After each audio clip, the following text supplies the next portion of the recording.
श्री गुरु सत्ताय नमः। सभी को प्रणाम। आज के इस वीडियो में हम जानेंगे कि स्नान की लाभदायक विधि क्या है, हमको स्नान की आवश्यकता क्यों है, स्नान के लिए उपयुक्त समय कौन सा होता है, स्नान कैसे करना चाहिए और स्नान के पहले और बाद में किस तरह से कसरत करना चाहिए।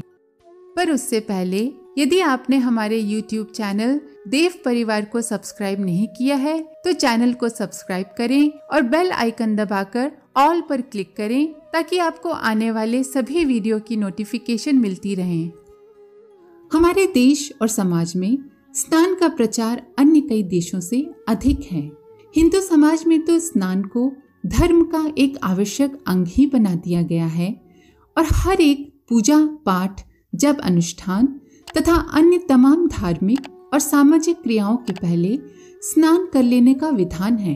फिर हमारा देश भी गर्म मौसम वाला है, इसीलिए हमको स्वाभाविक रूप से स्नान की आवश्यकता होती ही है। पर खेद इस बात का है कि स्नान का इतना प्रचार होते हुए भी अधिकांश लोग स्नान ऐसे ढंग से करते हैं कि उससे कोई वास्तविक लाभ नहीं होता। जो लोग धर्म के ख्याल से स्नान करते हैं वे जल में 1 या 2 बार डुबकी लगा लेते हैं या सर पर 2-4 लोटा जल डाल लेते हैं और बस स्नान की पूर्ति समझ लेते हैं।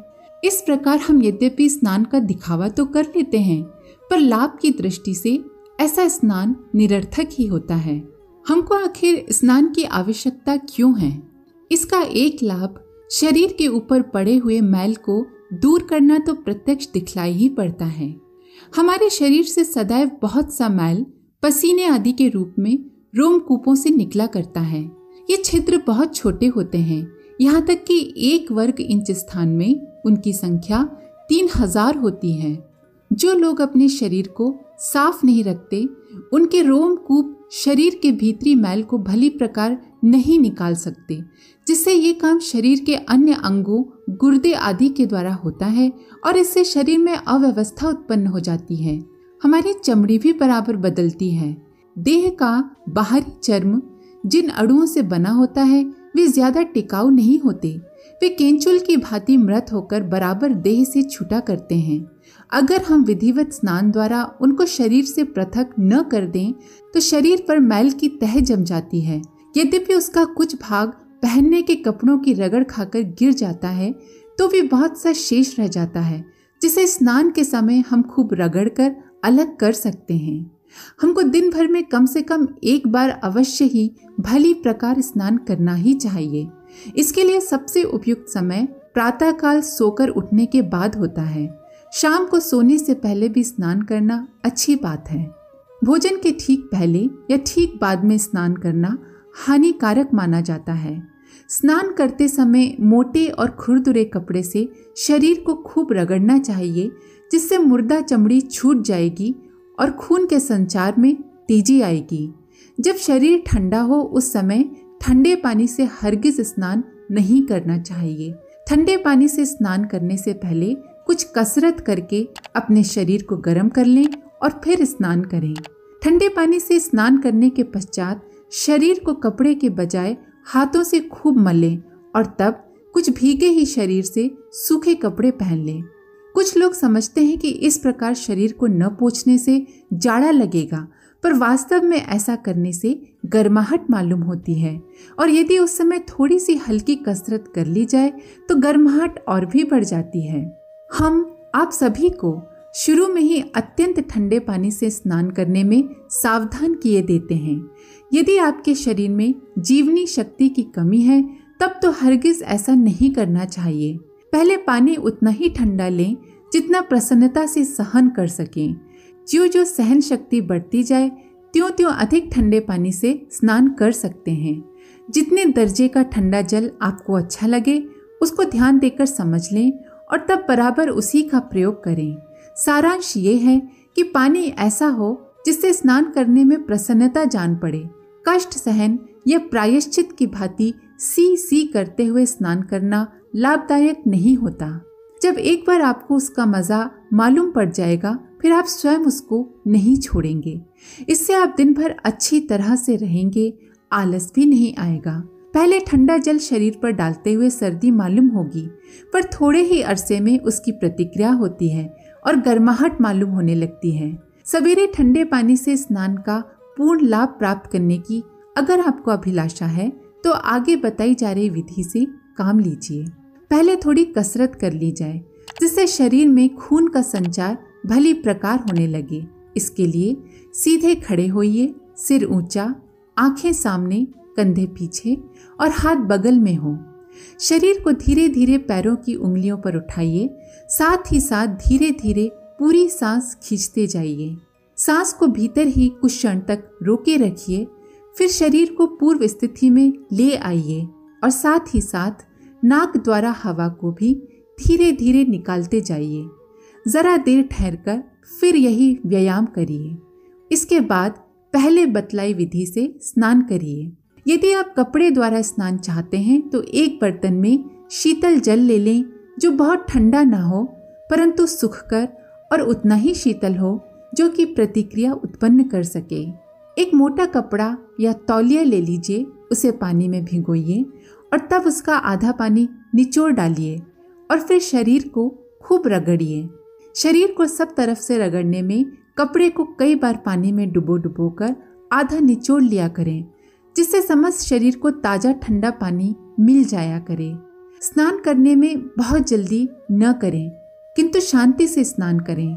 एक साथ बहुत ठंडे पानी से स्नान आरंभ नहीं करना चाहिए, वरन पानी की ठंडक का अभ्यास धीरे धीरे बढ़ाना चाहिए।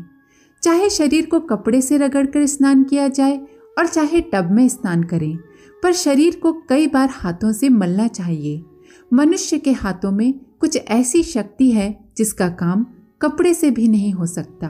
एक बार परीक्षा करके देखिए। स्नान कर लेने के बाद आगे बताई जा रही कसरत करने से बहुत लाभ हो सकता है।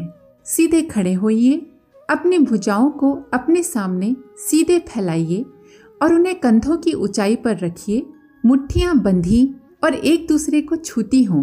मुट्ठियों को जोर से झोंका देकर पीछे बगलों की सीध में या उससे भी तनिक पीछे ले जाइए। इससे छाती का ऊपरी भाग फैलता है। इसे कई बार करके क्षण भर विश्राम कर लीजिए। अब पहले वाली स्थिति में आ जाइए, अर्थात भुजाएं बगलों की ओर कंधों से सीधी फैली रहें। अब मुट्ठियों को गोलाकार घुमाइए। सीधे खड़े होइए, हाथों को सिर के ऊपर सीधे ले जाइए, हाथ खुले रहें, अंगूठे एक दूसरे को छूते रहें। तब बिना घुटने को टेढ़ा किए झुककर हाथों की उंगलियों से भूमि को छूने का प्रयत्न करिए। यदि न छू सके तो भी जितना संभव हो जमीन से उतना पास उंगलियों को ले जाइए। फिर पहले वाली स्थिति में आ जाइए और अपने शरीर को पैरों के पंजों के सहारे ऊपर उठाइए। ऐसा कई बार करिए। ये कसरत बहुत पेचीदा नहीं है, थोड़े ही प्रयत्न से भली भांति होने लगेगी।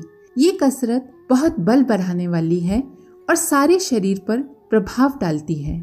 एक बहुत ज़रूरी बात आपको और बता दें, यदि आपको ब्रेन हैमरेज से बचना है तो सबसे पहले सही तरीके से स्नान करना सीखें। खास तौर से जाड़े के मौसम में ये और भी ज़रूरी है। अचानक सिर पर पानी कभी भी नहीं डालना चाहिए। दरअसल हमारे शरीर में विद्युत शक्ति खून के निरंतर प्रवाह के कारण उत्पन्न होती रहती है, जिसकी सही प्राकृतिक दिशा ऊपर से आरंभ होकर नीचे पैरों की तरफ होती है। हमारे सिर में बहुत महीन रक्त नलिकाएं होती हैं जो दिमाग को रक्त पहुंचाती हैं।